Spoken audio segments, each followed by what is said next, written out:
Bom, galera, agora eu vou falar para vocês, falar um pouquinho sobre alguns dos povos pré-cabralinos, ou seja, povos tipo antes do Cabral e tal, que habitaram aqui o país, né? Antes de ser Brasil, né? Obviamente, que habitaram a região. Falar algumas características e tal. O primeiro deles são os marajoaras, né? A recente pesquisa arqueológica aponta para uma sociedade com diferenças sociais e uma agricultura desenvolvida. Habitantes da ilha de Marajó, Natal, Pará, marajoaras, eles promoviam a construção de morros artificiais para evitar enchentes, nos quais erguiam moradias para os momentos mais importantes da sociedade, né? As escavações indicam que as sociedades chegaram a ter mais de 5 mil habitantes e a população da ilha, quase 100 mil habitantes. Os historiadores desconhecem as causas do desaparecimento desse povo, mas sabe que o declínio começou antes da chegada dos portugueses. Então, os marajoaras eles viviam na região da atual ilha do Marajó, no atual Pará, né? E eles tinham uma sociedade mais desenvolvida, no sentido tipo, de agricultura desenvolvida, com mais diferenças sociais e tal, uma sociedade mais complexa, né? E eles eram produtores, certo?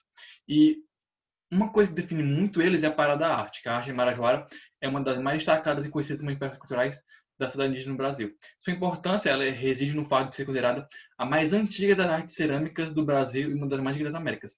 E essa produção ela traz sobre a vida e os costumes dos povos da Amazônia, antigos povos. Eles fazem varzejos, chocalhos, machados, potes, urnas funerárias, estatuetas, tapetes, bonecos para crianças, cachimbos, porta-vinas para as flechas, etc. E essa arte era caracterizada pelo antropomorfismo, que é a representação dos deuses com aspectos humanos, e o zoomorfismo, representação dos deuses por meio de animais, como serpentes, lagartos, tartarugas e jacarés, em forma de triângulos, círculos e espirais. Né? E a principal matéria-prima usada para fabricar objetos era o barro. E atualmente, muitos moradores da ilha, eles fabricam réplicas disso para vender, tipo, com turismo e tal, certo?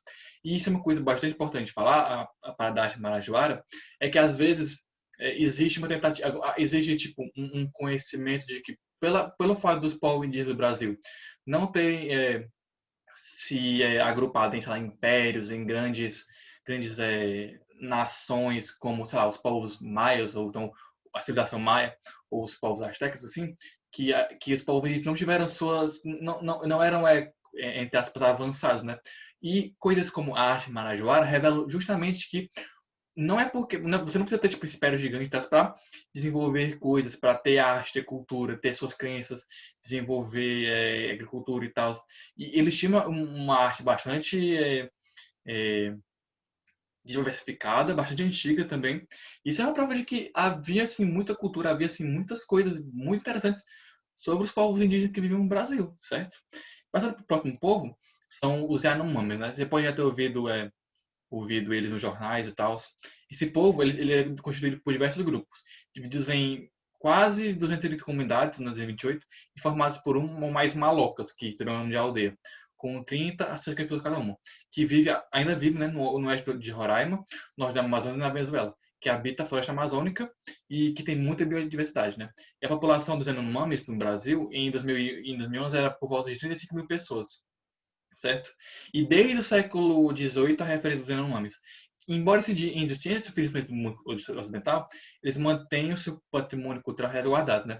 E que praticam a caça, a pesca, a agricultura rudimentar. E a vida social deles e econômica é marcada pela aquela movimentação entre aldeias, né? Situadas entre até 100 quilômetros uma das outras. E as relações entre comunidades são fraternais, em troca de produtos, casamentos e rituais em comum. Eles vivem em grandes casas comunais circulares chamadas de ianos ou chabonos, que em geral acomodam até 50 pessoas. A área central ela é utilizada para atividades como rituais, festas e jogos. E cada família tem sua própria fogueira, no qual o alimento é preparado e cozido durante o dia. E à noite, as redes são penduradas próximas ao fogo, que é alimentado para manter uma temperatura agradável.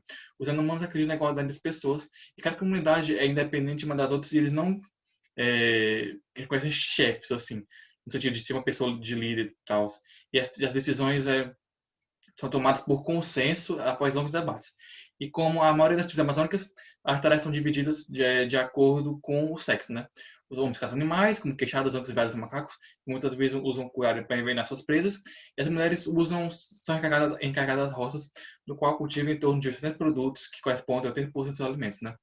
E uma coisa dos Anomamis, que eu falei que você deve ter ouvido o nome deles, né? Tipo, antes, nas notícias, é que vários lugares onde eles ficam atualmente são reservas ambientais protegidas, sendo que algumas dessas reservas existem indícios que podem ter coisas como minérios tipo ouro, pedras preciosas, ou então são áreas que teoricamente podem ser usadas para cultivo, ou seja, essas regiões são muito cobiçadas por grandes empresas, pelos madeireiros, por gado da mineração, e eles têm que enfrentar essa pressão o tempo todo, sabe? E isso às vezes é muito tenso, é muito complicado.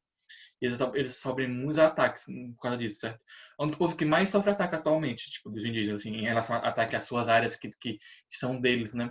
A seu modo de cultura. Eles lutam para preservar e lutam para preservar e para manter esses aspectos culturais em meio a todos os ataques, certo? É uma coisa importante para ter em mente.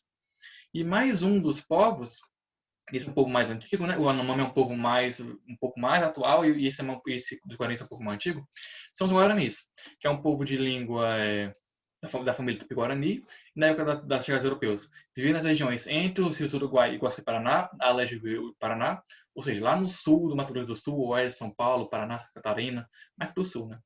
Nos séculos 17 e 18, grande parte do território era domínio espanhol, onde foram instaladas missões jesuítas ligadas a províncias pela Companhia de Jesus. O povo guarani é agricultor e cultiva principalmente milho, batata doce, aipim, amendoim, erva mate. Sua culinária é criativa e interessante, pois muitas atividades são realizadas com os instrumentos musicais, para alcançar a espiritualidade dos deuses, e o artesanato retrata a mata os seres vivos, né? A tecelagem é feita com pedaços de peles de cobras, onças e outros animais, objetos com madeira e argila.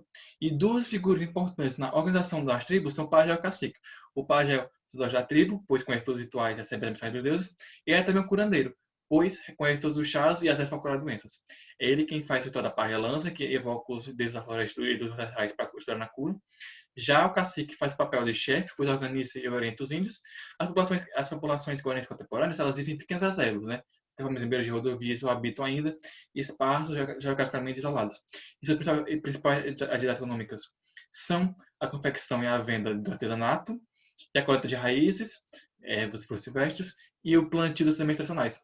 Uma coisa interessante dos pós-guaranis é que, às vezes, é, existe um senso comum de que, sei lá, não havia índios na região sul, na região, tipo, no sul, né, perto do Uruguai, Argentina e tal, assim, só que isso, obviamente, não é verdade, tipo, existem, além de terem países, tipo, por ali, tipo, Paraguai, Bolívia, que tem uma matriz indígena muito forte, no sul do Brasil mesmo também haviam várias etnias e tal, os guaranis são uma delas, e existem vários dos costumes delas que ficaram, né, a parada da erva mate e tal, a agricultura, e é mais ou menos isso. Esses três povos são alguns exemplos de alguns povos que viviam por aqui nesse período, certo? Vocês viram um pouco sobre as culturas, sobre a manifestação cultural deles, sobre a agricultura, sobre o que eles faziam, de onde eles vinham, certo? Espero que tenham entendido, espero que ela tenha feito bem. E na próxima aula eu vou resolver algumas questões com vocês sobre essa aula, beleza? Valeu!